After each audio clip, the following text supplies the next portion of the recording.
Hello and welcome to the New York Sports Show, your number one all the New York sport podcast. I'm your host, Dominic Konowski.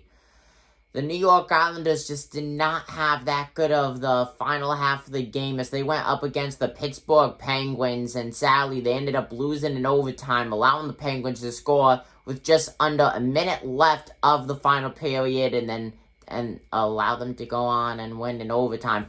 This was a very stressful loss, I gotta say. This was a game that should have been won and should have never went into overtime. You know, you're only leading by one. The other team's trying to force an overtime. You can't allow a goal like that. You cannot. And there's no excuses. You know, no excuses at all. I don't really know what to say to this loss tonight. Very, very sad loss. This should have been one in the win column. Instead, it's a one in the overtime loss column. With that, the New York Islanders go to 5-4-3 in the win-loss overtime loss column. Pittsburgh 6-5-1 in the win-loss overtime loss column. Now, I said in the game preview that goaltending was probably going to be a factor, but, you know, the Islanders goalie, I was not really too worried about it if overtime happened. Boy, was I wrong with that. Oh my gosh, was I wrong with that. You know, no disrespect to the goalie. We have a great goalie of the New York Islanders, but come on.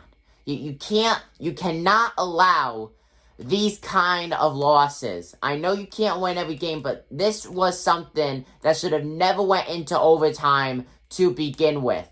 Never. Horrible game at the end. You know, we gave it our all, played like we actually knew what we were doing for the first 2.5 periods, and then boom, end of third period, we collapsed overtime. We just couldn't do it. It really is unbelievable. It really is. Comment down below what you guys think of this loss and this video. If you are a New York Islanders fan, or if you're a Penguins fan, let me know what you think about the win. I'm your host, Dominic Konowski of the New York Sports Show. I'm signing out. Peace.